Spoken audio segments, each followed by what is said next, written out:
నాకు ఇప్పటి వరకు తెలియని విషయం ఏంటంటే అమెరికాలో కూడా వస్తువులు కుదవ పెట్టుకుని డబ్బులు ఇస్తారని.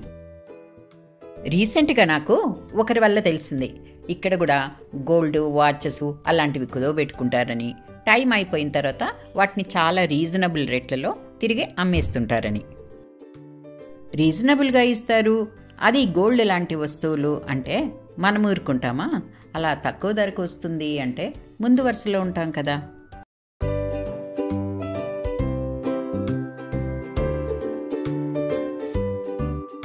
సరే అని దూరమైనా కాస్త కష్టపడి వెళ్ళాం.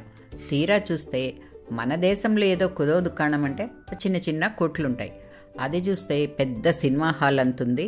సామాన్లు చూస్తే నాకు ఇంకా మర్చిపోయింది, ఏదో హోల్సేల్ దుకాణానికి వెళ్ళినట్టు ఉంది. కాదేది కవిత కన్నర్హం అన్నట్టు ఇక్కడ కాదేది కుదో కన్నర్హం అన్నట్టుంది. ఒకటేమిటి, టీవీలు, బైకులు, సైకిళ్ళు, సోఫాలు, బ్రాండెడ్ బట్టలు, పర్సులు, వాచెస్, షూస్, మ్యూజికల్ ఇన్స్ట్రుమెంట్స్, పిల్లల వీడియో గేమ్స్ అన్నీ ఉన్నాయి. ఒక్కటేమిటి, ఒక ఇంటికి ఎన్ని కావాలో అన్నీ ఉన్నాయి.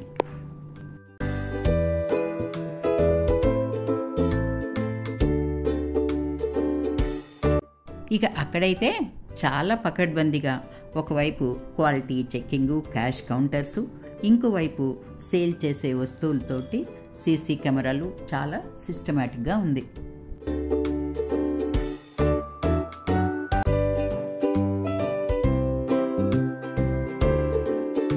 ఇంతకీ మీరేం కొన్నారు అని అడుగుతారేమో. ఏం కొనలేదండి, అక్కడ అంతా 14 క్యారెట్ గోల్డే. జనరల్గా అయితే మేము అమెరికాలో ఎప్పుడు గోల్డ్ కొనం, అంతా ఇండియాలోనే. ఏదో క్యూరియాసిటీతో చూసొచ్చాం అంతే. అలాగే మీకు కూడా చూపించేస్తున్నా.